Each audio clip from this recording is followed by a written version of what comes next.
Hello everyone, कैसे हैं आप सब। आई होप आप सभी अच्छे होंगे। तो जैसा कि आप सभी जानते हैं, हम इस यूट्यूब चैनल पर एमएससी मैथमेटिक्स सेकंड सेमेस्टर जो एनईपी के अंडर में कोर्स चल रहा है वो हमने स्टार्ट किया है, जिसकी हम बुक लेकर चल रहे हैं लीनियर अलजेब्रा।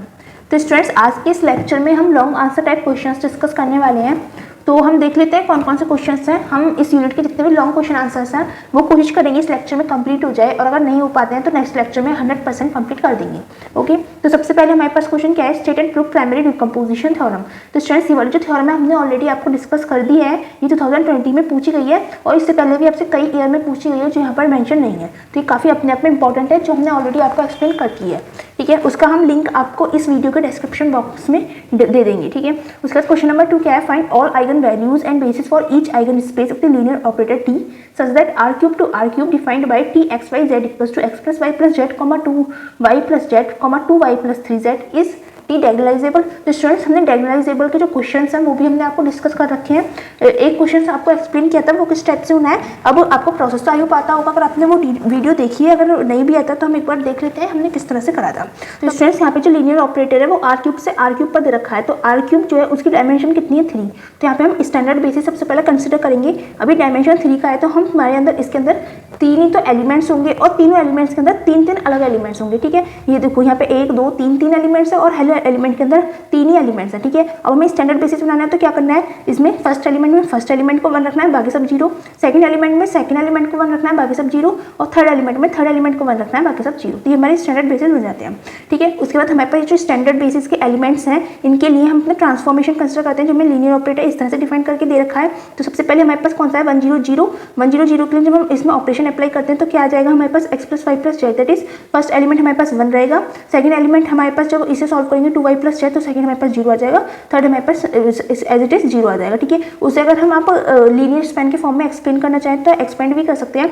1 की मल्टीप्लाई होगी फर्स्ट ऑर्डर बेसिस में, फिर 0 की मल्टीप्लाई होगी सेकंड ऑर्डर स्टैंडर्ड बेसिस में, और जो नेक्स्ट थर्ड वाले 0 है उसकी मल्टीप्लाई होकर आएगी थर्ड वाले स्टैंडर्ड बेसिस में। इस तरह से आपको यहाँ पे लीनियर एक्सपेंड करके दिखा रखा है। अगर आप ये नहीं भी दिखाएंगे तो अभी कोई प्रॉब्लम नहीं है, इतना भी लिख देंगे तो अभी इनफ है। ठीक है, उसके बाद में सेकंड जो स्टैंडर्ड बेसिस है उसके लिए लीनियर ट्रांसफॉर्मेशन लिखा है। हमारे पास यही वैल्यूज आएंगे जब हम इसमें वैल्यूज पुट करके आंसर निकालेंगे, और थर्ड के लिए हमारे पास ये वैल्यू आएंगी। ठीक है, अब ये हमारे पास लीनियर ट्रांसफॉर्मेशन आ गई। इसके लिए हम अपनी मैट्रिक्स क्रिएट करेंगे। देखो यहाँ पे हमें रो वाइज दे रखे हैं 1 0 0, इनको कॉलम वाइज पुट करना है। 1 0 0, फिर 1 2 2 है तो 1 2 2, फिर 1 1 3 है तो यहाँ पर आ गया 1 1 3। ठीक है, ये ट्रांसफॉर्मेशन है स्टैंडर्ड बेसिस बी का, इसको हमने मैट्रिक्स को नाम दे दिया है ए। ठीक है, तो हमारे पास अब इसके लिए आइगन वैल्यूज निकालेंगे। देखो आइगन वैल्यूज हम निकाल सकते हैं टी आई माइनस ए, या फिर दूसरा फॉर्मूला होता है ए माइनस लैम्डा आई। ठीक है, लैम्डा ले लो, टी ले लो, कुछ भी ले लो। हमने लैम्डा से बताया तो मैं लैम्डा भी बता देती हूँ, कभी आप बाद में कंफ्यूज हो कि यहाँ पे हमने पहले लैम्डा लिया था यहाँ पे टी क्यों है। हम दोनों में से कोई भी फॉर्म ले सकते हैं, इसको इक्वल्स टू 0 लेकर चलना होता है। तो यहाँ पे इन्होंने टी आई माइनस ए लिया है, तो टी आई माइनस ए को जब हम सॉल्व करेंगे तो हमारे पास ये मैट्रिक्स आएगी। इसमें क्या होता है कि टी की मल्टीप्लाई होती है आइडेंटिटी एलिमेंट वाली मैट्रिक्स में, और आई हमारे पास कौन सी मैट्रिक्स होती है, आई हमारे पास मैट्रिक्स होती है जिसके जो डायगोनल एलिमेंट्स होते हैं वो 1 होते हैं और बाकी जितने भी एलिमेंट्स हैं वो हमारे 0 होते हैं। ठीक है, जब उसमें हम लैम्डा या टी की मल्टीप्लाई करते हैं तो यहाँ पे टी आ जाएगा, यहाँ पे टी आ जाएगा, टी आ जाएगा। ठीक है, तो डायगोनल एलिमेंट्स में हमारे जो एलिमेंट्स हैं वो सब्ट्रैक्ट हो जाएंगे। तो यहाँ पे टी माइनस 1 हो गया, यहाँ पे टी माइनस 2 हो गया, यहाँ पे टी माइनस 3 हो गया। बाकी सारे एलिमेंट्स हमारे माइनस में हो जाएंगे क्योंकि यहाँ पर एम नेगेटिव में लिया है। ठीक है, लेकिन अगर हम ये वाली कंडीशन लेते तो ये सारे एलिमेंट्स हमारे पॉजिटिव में ही रहते। ठीक है, तो आप किसी भी कंडीशन से लेकर चल सकते हैं, आपका आंसर जो है वो सेम ही आएगा। ठीक है, तो हमारे पास ये डिटर्मिनेंट आ गया जिसको हमने इक्वल्स टू 0 माना है कैरेक्टरिस्टिक इक्वेशन फाइंड करने के लिए। ठीक है, that is eigen values find करने के लिए। यहाँ से हमने अपनी आइगन वैल्यूज के लिए क्वेश्चन सॉल्व करा है। जो भी हमारे पास डिटर्मिनेंट था उससे हमारे पास जो टी की वैल्यूज है वो 1 1 और 4 आ गई है। ठीक है, अब इनमें डिस्टिंक्ट कौन कौन सी है, एक तो 1 है और एक 4 है। ठीक है, 1 तो 2 बार रिपीट हो रही है। अब उसके लिए हम क्या करेंगे, अपने जो बेसिस हैं उसके अकॉर्डिंग अपना आइगन स्पेस फाइंड करेंगे। ठीक है, अब हमारे पास टी की वैल्यू टी इक्वल्स टू 1 आई है, तो टी इक्वल्स टू 1 के लिए हम अपने वैल्यूज फाइंड करेंगे। तो हम सबसे पहले क्या करते हैं, हमारे पास जो इक्वेशन आई है उसमें t इक्वल्स टू 1 पुट कर देंगे in T I minus A X equals to 0। मतलब यहाँ पे जो हमने डिटर्मिनेंट फाइंड करा है इसको हम मैट्रिक्स कंसिडर करेंगे और किस तरह से कंसिडर करेंगे, ए एक्स माइनस ओ, ए एक्स इक्वल्स टू ओ। ठीक है, ये हमारे पास 0 मैट्रिक्स होती है। ए हमारे पास ये मैट्रिक्स है ही जिसमें हमने टी की मल्टीप्लाई करी है, T minus T I minus A, इस तरह से हमने कंसिडर करा है, इंटू एक्स। एक्स हमारे पास क्या होते हैं, जो वेरिएबल्स होते हैं एक्स वाई जेड, ठीक है, वही हमने यहाँ पे कंसिडर करें। देखो एक्स हमारे पास एक्स वाई जेड वाली वैल्यूज है, जीरो हमारे पास जीरो मैट्रिक्स होती है, ठीक है, टी आई माइनस ए हमारे पास पीछे जो डिटरमिनेंट था उसे मैट्रिक्स की फॉर्म में लिख दिया है, और एक्स वाई जेड हमारे पास ऐसे रहे हैं, ठीक है, हमारे पास ये मैट्रिक्स आ गई है। इससे थोड़ा सा रो और कॉलम ऑपरेशंस लगाए हैं बाय एलिमेंट्री रो ऑपरेशन, हमारे पास ये वैल्यू आ गई है, ठीक है। अब इसको सॉल्व कर लेंगे, सॉल्व करने का पूरा प्रोसेस हमने अपनी डिटेल वीडियो में एक्सप्लेन कर रखा है। यहाँ पे अब सिंपल मल्टीप्लाई हो जाएगी, -1 की एक्स में करेंगे, पहले तो 0 की एक्स में करेंगे तो 0 हो जाएगा, -1 की वाई में करेंगे तो -y आ जाएगा, -1 की जेड में करेंगे तो माइनस का जेड आ जाएगा। बाकी सारे एलिमेंट्स हमारे पास 0 हैं, तो बाकी सारे जो रोज हैं उसके अंदर के एलिमेंट 0 हो जाएंगे। जब इनकी वैल्यूज को हम कंपेयर करेंगे तो हमारे पास क्या आएगा, -y minus z equal to 0, that is y equal to minus z हमारे पास वैल्यू आ जाएगी, ठीक है। और यहाँ पे हमारे पास कुछ भी x की वैल्यू नहीं मिल रही है, तो x can have any arbitrary value, मतलब x की कुछ भी वैल्यू हो सकती है, ठीक है। अब अगर हम मान लें कि y की वैल्यू अगर हमारे पास 1 है तो z की हमारे पास -1 हो जाएगी, ठीक है। तो हम x की वैल्यू को भी 1 कंसिडर कर लेते हैं, can be taken as the basis for eigen space of t equal to 1, हमारे पास ये बेसिस हो जाएगा फॉर t इक्वल टू 1 के लिए, ठीक है। अब सिमिलरली जैसे हमने t इक्वल टू 1 के लिए फाइंड करा है यहाँ पर, ऐसे ही हम अब t इक्वल टू 4 के लिए फाइंड करेंगे। बिल्कुल सेम वही करना है जो हमारे पास डिटरमिनेंट निकाला था, उसमें t की वैल्यू 4 पुट कर देंगे और बिल्कुल उसी इक्वेशन में हमें पुट करना है, ठीक है। यहाँ पे हमने पूरी सारे पुटिंग के मेथड अप्लाई कर दिए और अपनी रो ऑपरेशन लगा के अपना जो मैट्रिक्स है उसे थोड़ा सा शॉर्ट में कर लिया, ठीक है। तो हमारे पास अब इसमें सेम इक्वेशन सॉल्व करिए, इक्वेशन से हमारे पास ये सारी वैल्यूज आ गई हैं।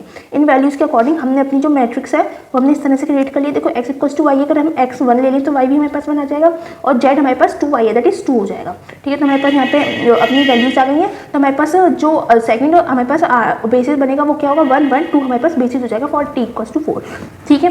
Further we note that there are only 2 linearly independent eigen vectors of t viz 1 1 and 1 1 -1 and 1 1 2, they do not form a basis of v, hence t is not diagonalizable. तो हमारे पास देखो सिर्फ 2 बेसिस आए हैं, एक base हमारे पास ये आया था 1 1 -1, और दूसरा बेस हमारे पास क्या आया है 1 1 2। अब हमारे पास सिर्फ 2 बेसिस है और ये लीनियरली इंडिपेंडेंट नहीं है, ठीक है, ये लीनियरली इंडिपेंडेंट नहीं है। अगर ये लीनियरली इंडिपेंडेंट होते तो हमारे पास जो मैट्रिक्स थी t वो डायगोनलाइजेबल होती, लेकिन ये लीनियरली इंडिपेंडेंट वेक्टर्स नहीं है, तो ये हमारी मैट्रिक्स डायगोनलाइजेबल नहीं है, ठीक है। और क्वेश्चन में भी हमसे यही पूछा था कि is t diagonalizable, no, the t is not diagonalizable, ठीक है। आई होप आपको समझ में आ गया होगा ये डायगोनल मैट्रिक्स का एग्जांपल। अगर आपको कोई भी डाउट रहता है तो आप हमसे कमेंट सेक्शन में पूछ सकते हैं, और अगर आपको थोड़ा बहुत डाउट हमारी जो डिटेल वीडियो है उससे भी क्लियर हो जाएगा। अब हम क्वेश्चन नंबर 3 पर चलते हैं। क्वेश्चन नंबर 3 क्या है, let V F and W F be finite dimensional vector spaces. हमारे पास वेक्टर स्पेसेस दे रखे हैं V F and W F, ठीक है, 2 वेक्टर स्पेसेस हैं, and T such that V to F be linear transformation then. तो हमारे पास एक टी लीनियर ट्रांसफॉर्मेशन दे रखा है जो वेक्टर स्पेस वी से वेक्टर स्पेस डब्ल्यू पर जा रहा है, ठीक है। तो हमें क्या प्रूव करना है, that rank of T equals to rank of T star, ठीक है। ये क्या होता है, डुअल जो निकालते हैं, जैसे बी का हमने डुअल निकाला तो उसका जो ट्रांसफॉर्मेशन आएगा वो होता है टी स्टार, ठीक है। तो रैंक ऑफ टी हमारे पास रैंक ऑफ टी स्टार के इक्वल होगी। दूसरा हमें क्या प्रूव करना है, range of T star is the annihilator of the null space of T, ठीक है। जो हमारी टी स्टार यहाँ पे जो टी स्टार आया उसकी रेंज क्या होगी हमारे पास, इक्वल होगी annihilator of the null space of T. Null space of T को एन टी से डिनोट करते हैं और उसका एनिलेटर मतलब ऊपर नॉट का साइन लगा दो, तो हमारी रेंज ऑफ टी कितनी होगी, नलिटी या फिर नल स्पेस कह सकते हैं, नलिटी या नल स्पेस कह सकते हैं, एनिलेटर होगी, नल स्पेस ऑफ टी का एनिलेटर होगी, ठीक है। अब हम चलते हैं, सबसे पहले हम फर्स्ट क्वेश्चन को प्रूव करेंगे, फर्स्ट पार्ट को। देखो हमने क्या करा, यहाँ पे हमारे पास 2 वेक्टर स्पेसेस हैं वी एफ और डब्ल्यू एफ, तो हमने दोनों के लिए डायमेंशंस कंसिडर कर लिए। Let dimension of V is n and dimension of W equals to m, ठीक है, और rank of T equals to r. अब देखो जो टी है वो हमारा वी से डब्ल्यू पर आ जा रहा है, मतलब जो टी होगा, टी की जो रैंक होगी वो हमारे इन दोनों के बीच इंटरमीडिएट में लाई करी होगी, जिसे हमने आर कंसिडर कर लिया, ठीक है। Then dimension of are T equals to r, तो हमारे पास जो रैंक ऑफ टी होगी, रैंक ऑफ टी वो भी इक्वल्स टू आर होगी। रैंक ऑफ टी हमने यहाँ पे लिखा है r T equals to r, तो रैंक ऑफ टी को हम आर टी से डिनोट कर सकते हैं, उसकी जो डायमेंशन आएगी वो भी हमारे पास आर ही आएगी, ठीक है। Also as rank of T is a sub space of W. अब जो हमारी टी की जो रैंक है, मतलब टी की जो भी हमारे पास रैंक आ रही है वो हमारे पास डब्ल्यू का सब स्पेस होगी, क्योंकि ये जो ट्रांसफॉर्मेशन है डब्ल्यू पर ही तो जा रहा है, तो डब्ल्यू का ही सब स्पेस होगी। तो हम क्या कह सकते हैं कि dimension of are T plus dimension of are T का annihilator equals to dimension of W, मतलब जो आर टी के एलिमेंट्स है उनकी डायमेंशन प्लस जो आर टी के अंदर बिलोंग नहीं कर रहे हैं या जिनकी वैल्यू 0 है। एनिलेटर का मतलब जिनके फंक्शन अप्लाई करने पर हमारे पास वैल्यू 0 आ रही है, उसकी डायमेंशन, अगर इन दोनों की डायमेंशन को हम ऐड कर देते हैं हमारे पास डायमेंशन ऑफ डब्ल्यू आ जाएगी, ठीक है, इस बात में कोई प्रॉब्लम नहीं है। उसके बाद हम क्या देख रहे हैं, देखो डायमेंशन ऑफ आर टी हमने निकाली, डायमेंशन ऑफ आर टी हमारे पास आर है, उसकी वैल्यू पुट कर दी। डायमेंशन ऑफ आर टी का एनिलेटर, उसकी डायमेंशन हमें नहीं पता। Dimension of W dimension of W हमने मान रखा है m, तो उसकी वैल्यू हमने m पुट कर दी। तो हम क्या लिख सकते हैं, r इधर माइनस में चला जाएगा तो डायमेंशन ऑफ आर टी का annihilator equals to m minus R हो जाएगा, ठीक है। बट एज आर टी का annihilator equals to null space of T का डुअल स्पेस ऑफ टी, मतलब हमारे पास जो आर टी है that is rank of T का अगर हम एनालिटर देखें तो वो नल स्पेस होगा। देखो एनालिटर क्या होता है, जिसका जब फंक्शन अप्लाई करते हैं तो हमारे पास जीरो पे फंक्शन बन रहा होता है, मतलब उसकी इमेज हमारी जीरो पे जा रही होती है। और नल स्पेस भी तो यही होता है कि उसकी इमेज हमारे पास जीरो पे जाए, तो ये दोनों आपस में इक्वल होंगे। देयरफॉर हम क्या लिख सकते हैं कि dimension of N T star, मतलब नलिटी ऑफ टी स्टार की अगर हम डायमेंशन देखें तो वो भी m माइनस आर आएगी, क्योंकि जब तो ये दोनों इक्वल हैं तो इसकी जगह पर हम ये भी तो पुट कर सकते हैं। तो हमारे पास इसकी डायमेंशन भी m माइनस आर आ गई। ठीक है, इसका मतलब क्या है, जो नलिटी होगी टी स्टार की वो m माइनस आर होगी। डायमेंशन हो गई, जो डायमेंशन है वही तो उसकी नलिटी हो गई। ठीक है, नल स्पेस की जो डायमेंशन है वो उसकी नलिटी हो गई, equals to m minus R आ गई। ठीक है, इसमें कोई डाउट नहीं होगा। उसके बाद बहुत ईजी है, बस आपको समझ में आ गया तो आप कर लेंगे आराम से। ठीक है, again as T star is a linear transformation from W star into V star. अब हमारे पास जो टी दे रखा था ट्रांसफॉर्मेशन वो वी से डब्ल्यू पर दे रखा था। अब हम इनके डुअल कंसिडर कर लेते हैं। टी का डुअल हो जाएगा टी स्टार, वी का डुअल हो जाएगा वी स्टार और डब्ल्यू का डुअल हो जाएगा डब्ल्यू स्टार। ठीक है, तो हम अब टी स्टार को कंसिडर कर रहे हैं कि वो लीनियर ट्रांसफॉर्मेशन है from W star into V star, मतलब अब डब्ल्यू स्टार से वी स्टार पर ट्रांसफॉर्मेशन हो रहा है। ऑब्वियसली हम डुअल फाइंड कर रहे हैं तो उसका रिवर्स ही होगा transformation. Therefore rank of T star plus nullity of T star equals to dimension of V star. बिल्कुल सेम जैसे यहाँ पे हमने रैंक ऑफ टी निकाली थी, ऐसे हमने रैंक ऑफ टी स्टार निकाल दी है plus nullity of T star निकाल दी है। देखिए यहाँ पे हमने एनालिटर निकाला था और एनालिटर हमारे पास नलिटी के इक्वल आ रहा था, तो हमने यहाँ पे डायरेक्ट नलिटी लिख दिया। तो rank of T star plus nullity of T star equals to dimension of V star. Dimension of V star क्यों आया, देखो यहाँ पे हमारे पास किसकी इक्वल आ रही थी, डायमेंशन ऑफ डब्ल्यू, जहाँ पे हमारा लीनियर ट्रांसफॉर्मेशन पहुंच रहा था। डब्ल्यू पर ही तो जा रहा था, लेकिन जब हमने इसका डुअल निकाला तो हमारा जो लीनियर ट्रांसफॉर्मेशन है वो वी स्टार पर जा रहा है, उसका रिवर्स हो गया है। तो हमारे पास equals to dimension of V star आ गई है। ठीक है, अब हम क्या कर रहे हैं, देखो नलिटी ऑफ टी स्टार हमारे पास ये रही m माइनस आर और डायमेंशन ऑफ वी हमारे पास कितनी है n। ठीक है, डायमेंशन ऑफ वी स्टार कितनी हो जाएगी, हमारे पास m हो जाएगी। अगर अब हम क्या लिख सकते हैं, rank of T star equals plus m minus r equals to m है। m यहाँ पे हमारे पॉजिटिव में, इधर जाके नेगेटिव में हो जाएगा और r भी हमारा नेगेटिव में, इधर जाके पॉजिटिव में हो जाएगा। तो हम क्या लिख सकते हैं, यहाँ से हम सॉल्व करेंगे तो rank of T star equals to r आ जाएगी। ठीक है, तो यहाँ पे एक मिनट, तो हमने यहाँ पे क्या लिख दिया, इसे सॉल्व करा तो rank of T star equals to r आ गई, that is rank of T. Rank of T हमने आर ही तो मानी थी, देखो ऊपर ही मान रखी है rank of T equals to r, तो वही हमारे पास रैंक ऑफ टी स्टार की वैल्यू आ गई। तो हमारा जो फर्स्ट पार्ट है वो हमारा प्रूव हो गया है।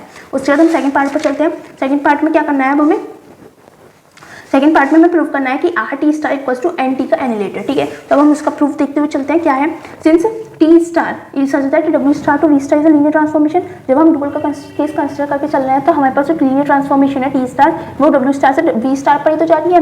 ठीक है, और are T star is a sub space of V star. अब जो हमने रेंज, अब हम इसकी जो रैंक निकालें या फिर कहीं तो रेंज निकालें टी स्टार की, तो वो वी स्टार का सब स्पेस होगी। जैसे पहले वो डब्ल्यू स्टार पर सब स्पेस बन रही थी, यहाँ पे देखो आर टी सब स्पेस ऑफ डब्ल्यू, क्योंकि वो तब डब्ल्यू पर जा रही थी, लेकिन जब हमने डुअल ले लिया है तब वो वी पर जा रही है। हमारे पास जो मैपिंग है दैट इज लीनियर ट्रांसफॉर्मेशन वो वी स्टार पर जा रही है, तो वो सब स्पेस हो गई वी स्टार का। Also as a nullity of T is a sub space of we.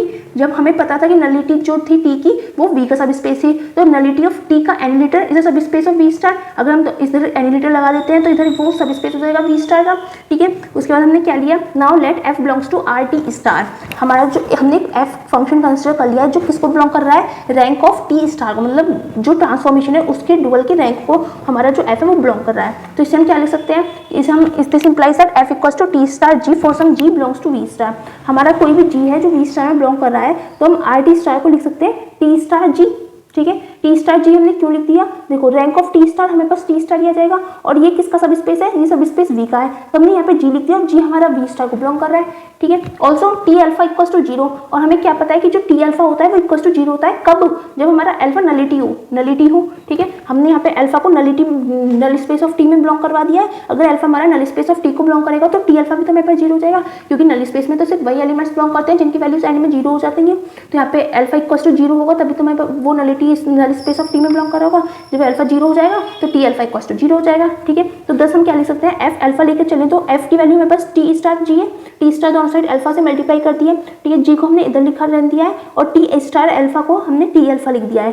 ठीक है, टी अल्फा लिखने से हमारे पास क्या हुआ, क्योंकि टी अल्फा की हमारे पास वैल्यू जीरो दे रखी है, यहाँ पे टी अल्फा की जगह हमारे पास जीरो आ गया। जी की जब जीरो में मल्टीप्लाई करें तो जीरो आ गया। इसका मतलब क्या हो गया कि F alpha equals to zero हो गया। जब F alpha equals to zero हो गया और अल्फा हमारा नल स्पेस ऑफ टी को बिलोंग कर रहा है, तो हम क्या कह सकते हैं कि जो एफ है वो हमारा बिलोंग करेगा नल स्पेस टी के एनालिटर को। ठीक है, तभी तो वो उसकी वैल्यू जीरो आ रही है, क्योंकि वो नल स्पेस ऑफ टी के एनालिटर को बिलोंग करेगा। उसके बाद 10 दिस इंप्लाइज क्या हो सकता है, 10 आर टी स्टार, मतलब ये जो हमारा आर टी स्टार है वो हमारा सबसेट हो गया एन टी स्टार का। क्यों गया, क्योंकि हमने एफ को माना था कि वो इसमें बिलोंग कर रहा है, लेकिन एफ इसमें भी बिलोंग कर गया, मतलब ये इसका सबसेट हो गया। ठीक है, यहाँ तक कोई बात, यहाँ तक कोई प्रॉब्लम नहीं होगी। उसके बाद हम सेकंड केस में क्या करते हैं, इसको इसका सबसेट प्रूव करते हैं। तो इक्वेशन 1 और 2 से हम कह सकते हैं कि दोनों आपस में इक्वल है। ठीक है, तो अब हम इसको प्रूव करेंगे कि ये इसका सबसेट है। दस also show that RT star is सब स्पेस ऑफ NT का एनालिटर। अब यहाँ पे देखो ये इसका सबसेट है, तो इससे हम ये भी कह सकते हैं कि ये इसका सब स्पेस भी है। ठीक है, hence by dimension theorem, dimension theorem से हम क्या लिख सकते हैं, देखो जब ये इसका सब स्पेस है तो डायमेंशन ऑफ NT का एनालिटर, NT के एनालिटर की अगर हम डायमेंशन लें और उसका एनालिटर हटा के डायमेंशन लें, equal to dimension of V आएगी। जैसे हमने पीछे लिखा था कि मतलब कोई भी हमने एलिमेंट लिया, उसकी डायमेंशन लिखी, तो उसका सम अगर उसके एनालिटर की डायमेंशन के साथ कर देते हैं तो हमारे पास डायमेंशन ऑफ जो मेन चीज होती है, जैसे यहाँ पे हमारे पास V है तो उसकी डायमेंशन के इक्वल आ जाता है। ठीक है, एंड डायमेंशन ऑफ RT क्या है, देखो डायमेंशन ऑफ RT हमें पता है कि dimension of rank of T, मतलब T की जितनी भी रैंक होगी, T की जितनी भी रैंक है उसकी डायमेंशन प्लस T की जो नल स्पेस है, नलिटी है, उसकी डायमेंशन, अगर उन दोनों को ऐड करते हैं तो वो डायमेंशन ऑफ V के इक्वल होगा। ठीक है, यहाँ तक तो कोई दिक्कत नहीं है। तो हमें पता ही है डायमेंशन ऑफ रैंक और डायमेंशन ऑफ नलिटी दोनों को सम करते हैं तो हमारे पास डायमेंशन ऑफ V आती है। और इन दोनों इक्वेशन से हम क्या कह सकते हैं कि NT स्टार जो है, NT स्टार कह रही हूँ, NT का ड्यूअल डायमेंशन ऑफ NT का एनालिटर, डायमेंशन ऑफ NT का annihilator equal to dimension of RT का एनालिटर हो गया, RT स्टार हो गया। ठीक है, ये दोनों जब आपस में इक्वल हो गए तो इनसे हम क्या कह सकते हैं फ्रॉम इक्वेशन 1 एंड 2 कि दोनों आपस में इक्वल हो गए। क्यों इक्वल हो गए, यहाँ से हम डायमेंशन रिमूव कर दें, अगर यहाँ से हमारी डायमेंशन रिमूव हो जाएंगी तो हमारे पास ये चीज़ आ जाएगी। तो हमने इस तरह से जो सेकंड केस है उसको भी प्रूव कर दिया है। ठीक है, आई होप अब आपको सेकंड प्रॉब्लम में भी कोई, सेकंड पार्ट में भी कोई प्रॉब्लम नहीं होगी। इस तरह से हमारा जो क्वेश्चन नंबर 3 है वो कंप्लीट होता है। उसके बाद क्वेश्चन नंबर 4 हमने ऑलरेडी आपको करवा दिया है, ये डायगोनलाइजेबल मैट्रिक्स फाइंड करने के लिए। इसका तो हमने पूरा सॉल्यूशन बताया है, यहीं से आपको पूरी डायगोनलाइजेबल वाली क्वेश्चंस को एक्सप्लेन किया है। उसके बाद हम नेक्स्ट क्वेश्चन पर आ जाते हैं, क्वेश्चन नंबर 5। देखो students, question number 5 very most important question है। ठीक है, इसको स्किप मत करिएगा क्योंकि इसके अंदर जो फॉर्मूला यूज हुआ है ना, यही हमने यहाँ पे प्रूव करने के लिए यूज करा था। देखो डायमेंशन ऑफ NT का annihilator plus dimension of NT equals to dimension of V, और यहाँ पे भी बिल्कुल वही है कि हमने कोई एलिमेंट लिया है, मतलब जो भी हमारे पास स्पेस है उससे लिया है और उसका एनालिटर लिया है। ठीक है, इन दोनों का जो सम है वो डायमेंशन ऑफ V के इक्वल है। ये चीज़ ही हमें यहाँ पे प्रूव करनी है। तो ये बहुत इंपॉर्टेंट क्वेश्चन है क्योंकि ये वाली थ्योरम हमारी और बहुत सारी थ्योरम्स में यूज हो रही है। ठीक है, तो इस वाली थ्योरम को आप स्किप मत करिएगा और इसे आप पूरी देख लीजिएगा। तो स्टूडेंट्स क्वेश्चन नंबर 5 क्या बोल रहा है, let V is a finite dimensional vector space over the field F। हमारे पास V कोई भी फाइनाइट डायमेंशनल वेक्टर स्पेस है ओवर द फील्ड F पर। ठीक है, और W उसका सब स्पेस है V का। ठीक है, W भी था सब space of V, then dimension of W plus dimension of W का annihilator equal to dimension of V होता है। ये हमें प्रूव करना है। ठीक है, हम कैसे करेंगे, हम इनकी डायमेंशन को कुछ कंसिडर कर लेते हैं। डायमेंशन ऑफ V हम मान लेते हैं n है। ठीक है, अगर डायमेंशन ऑफ V n है और W उसका सब स्पेस है तो W की जो डायमेंशन होगी वो m के या तो n के बराबर होगी या n से कम होगी। तो हमने क्या मान लिया कि डायमेंशन ऑफ W क्या है, या तो वो m है। ठीक है, डायमेंशन ऑफ W हमने मान लिया m है और m क्या होगा, n से या तो छोटा होगा या इक्वल्स टू होगा। ठीक है, हमने मान लिया। अब हमें क्या प्रूव करना है कि we have to prove the dimension of W star equals to n minus m। देखो हमने यहाँ पर डायमेंशन ऑफ W क्या मानी है, m मानी है, और डायमेंशन ऑफ V क्या है, हमारे पास n है। अगर हम यहाँ से हम सॉल्व करते हैं तो हमारे पास डायमेंशन ऑफ W का एनालिटर क्या आ जाएगी, यहाँ पर डायमेंशन ऑफ V हमारे पास n है, इधर ये पॉजिटिव है इधर नेगेटिव में जाएगा। ठीक है, हमारे पास ये कंडीशन आ जाएगी। अगर हम ये चीज़ ही प्रूव कर दें तो हमारे पास ये जो थ्योरम है ये कंप्लीटली प्रूव हो जाएगी। ठीक है, तो हमने ये ले लिया है कि we have to prove the dimension of W का annihilator equals to n minus m हमें प्रूव करना है। This is m। ठीक है, चलो हम चलते हैं अब इसे प्रूव करने के प्रोसेस पर। Let x1, x2, xm be the basis of W। हमने W जो है सब स्पेस उसके बेसिस कंसिडर कर लिया है x1, x2, xm तक। ठीक है, then it can be extended to this to form the basis of V। अब देखो हमने ये जो बेसिस कंसिडर करे हैं xm तक कंसिडर करे हैं। क्यों करें हैं, क्योंकि डायमेंशन ऑफ W हमने m मानी है। ठीक है, तो हमने बेसिस भी m तक ही कंसिडर करें हैं, लेकिन डायमेंशन ऑफ V जो है वो n है। अगर हम इस बेसिस को एक्सपेंड कर दें n तक, ठीक है, xm तक तो ये रहा, उसके बाद xm प्लस 1, m प्लस 2 और चलता रहा कहाँ तक xn तक। तो ये किसके बेसिस हो जाएंगे, V के बेसिस हो जाएंगे। ठीक है, इसमें कोई प्रॉब्लम नहीं है। उसके बाद हम इसके जो डुअल है उसे कंसिडर करते हैं। अब जब हम डुअल कंसिडर करते हैं, जो बेसिस होते हैं उनको हम f में कन्वर्ट कर देते हैं। जैसे यहाँ पे x रिप्रेजेंट कर रखा है, हम यहाँ पे f में कन्वर्ट कर देंगे। Now consider the dual basis. अब हम इसके डुअल बेसिस कंसिडर कर लेते हैं, तो क्या बनेगा f1, f2 fm, fm plus 1 fn तक हमारे पास डुअल चलते रहेंगे। ठीक है, हमारे पास पूरी वैल्यू आ गई of dual space V star such that. ठीक है, ये डुअल हो गए V स्टार स्पेस के। और किस तरह से आएंगे कि देखो f(i)(x)j equals to 0 when i is not equals to j। अगर i और j आपस में इक्वल नहीं होंगे तो वैल्यू आएगी 0। मतलब f1 और x2 आ जाए तो हमारे पास वैल्यू आएगी 0, और f1 और x1 है, मतलब ये दोनों चीज़ आपस में इक्वल है तो हमारे पास वैल्यू आएगी 1। ठीक है, हमारे पास ये कंडीशन है, इसके अकॉर्डिंग हमारे जो डुअल है वो डिसाइड हुए हैं कि ये हमारे डुअल आएंगे। ठीक है, now we shall prove that the annihilator W star of W ठीक है। जो हमारे पास W का जो एनिलेटर होगा दैट इज W स्टार, वो सब स्पेस होगा V स्टार का। देखो हमें ये तो पता है कि W सब स्पेस है V का। अब अगर एनिलेटर वाला भी सब स्पेस हो जाता है तो हम क्या कह सकते हैं कि उसके बेसिस हमारे ये बनेंगे, ठीक है। इसलिए हमने ये कंसिडर करा है कि हम ये प्रूव करेंगे कि जो W का एनिलेटर होगा वो सब स्पेस होगा V स्टार का, मतलब डुअल ऑफ V के, ठीक है। ओके और उसके बेसिस क्या क्या होंगे, एस इक्वल्स टू हमने सेट ले लिया FM+1 FM+2 dot dot FN तक, ठीक है। अब देखो सिंस जो हमारे पास सेट है FM+1 FM+2 dot dot FN is a part of basis V star. देखो हमने V स्टार जो डुअल कंसिडर करा है, अगर ये सारे एलिमेंट्स हमारे V स्टार में कर रहे हैं, मतलब ये सारे बेसिस हैं, तो इसका अगर हम छोटा सा पार्ट कंसिडर कर लें ये, तो वो भी तो हमारा इसका बेसिस बनेगा। क्यों? क्योंकि ये लीनियरली इंडिपेंडेंट होंगे, ठीक है। To prove that S equals to this generates W का एनिलेटर वी टेक। अगर हमें ये प्रूव करना है कि S इक्वल्स टू ये है जो W के एनिलेटर को हमें जनरेट कर रहा है, मतलब W का एनिलेटर है वो जनरेट किससे हो रहा है, S इक्वल्स टू इससे जनरेट हो रहा है। तो हम क्या लेते हैं, हम लेते हैं कि जो F है वो हमारा बिलोंग कर रहा है W के एनिलेटर को। जब वो W के एनिलेटर को बिलोंग कर रहा है, इसका मतलब क्या है कि W का एनिलेटर वो हमारा V का सब स्पेस ही तो है, तो F हमारा V स्टार को भी बिलोंग कर रहा है। ये स्टार वाली चीज़ है, दैट इज जो हमने डुअल लिया है, ठीक है। So that F equals to हम क्या किस तरह से कंसिडर कर रहे हैं कि AI for AI belongs to F, summation ले रहे हैं हम I इक्वल्स टू 1 से n तक। तो हमने F इक्वल्स टू कंसिडर करा है समीशन I इक्वल्स टू 1 से n तक AI FI, और FI जो AI है वो हमारे फील्ड के एलिमेंट्स को बिलोंग कर रहा है, ठीक है। इस तरह से हमने कंसिडर कर लिया है। अब ऐसा हमने कंसिडर क्यों करा है, देखो हमारे पास जो स्टैंडर्ड बेसिस चल रहे हैं वो FM+1 M+2 इस टाइप से चल रहे हैं, तो इसमें हमने इसके आगे उसी तरह तो कंसिडर कर लिया है 1 से n तक, और उसके आगे कॉन्स्टेंट और ऐड कर दिया है, ठीक है। ऑल्सो जब हमारा F W के एनिलेटर को बिलोंग करेगा तो इसका मतलब क्या है कि Fx हमारे पास इक्वल टू 0 होगा, क्योंकि एनिलेटर के अंदर तो वही एलिमेंट्स रहते हैं ना जिनकी इमेज 0 पर जा रही होती है। तो वो हो गया, तो हमारा x हमारा W को बिलोंग कर रहा है, तभी तो ये वाली कंडीशन आएगी, ठीक है। x हमारा W को बिलोंग करेगा तो हमारा जो Fx इक्वल टू 0 तब होगा जब हमारा F W के एनिलेटर को बिलोंग कर रहा होगा, ठीक है। और अगर हम Fx की जगह xj ले लें तो अभी हमारे पास 0 आएगी, बस j की वैल्यू 1 से m तक लाई करेगी, क्योंकि हमारा W के अंदर जो एलिमेंट्स है वो 1 से m तक कंसिडर करें, क्योंकि W की जो डायमेंशन है वो हमने m ली है, ओके। तो हमारे पास Fxj क्या है, हमारे पास ये वैल्यू है, हमने यहाँ पे ये पुट कर दी F की प्लेस पे, तो हमारे पास ये वैल्यू आ गई, और xj हमारा एज इट इज है इक्वल टू 0 आ गया, ठीक है। अब हमने इसके अंदर xj के अंदर मल्टीप्लाई कर दी, इक्वल टू 0 आ गया। इससे हम क्या कह सकते हैं कि जो aj है वो इक्वल टू 0 है फॉर j इक्वल टू 1 से m तक, और जो a1 a2 मतलब हमने जैसे aj इक्वल टू 0 हो गया, देखो Fxij तो हमारे पास इक्वल टू 0 हो नहीं सकता, इसका मतलब ai ही हमारे पास इक्वल टू 0 होगा, तभी तो उनका सम 0 आ रहा है। तो हमने aj इक्वल टू 0 मान लिया। अगर aj इक्वल टू 0 माना इसका मतलब क्या है, a1 0 होगा, a2 0 होगा, डॉट डॉट am तक हमारी सारी वैल्यू 0 चलेंगी, क्योंकि j की जो वैल्यू है वो हमारी 1 से लेकर n तक जा रही है, 1 से लेकर m तक जा रही है, तो हमारे पास ये जो सारी वैल्यूज है वो इक्वल टू 0 आ गई। तो यहाँ पे देखो हमने 1 से n तक कंसिडर करा, लेकिन हमारी जो इक्वल टू 0 है वो हमारी 1 से लेकर सिर्फ m तक इक्वल है। तो हमारे पास कौन सी वैल्यूज बची,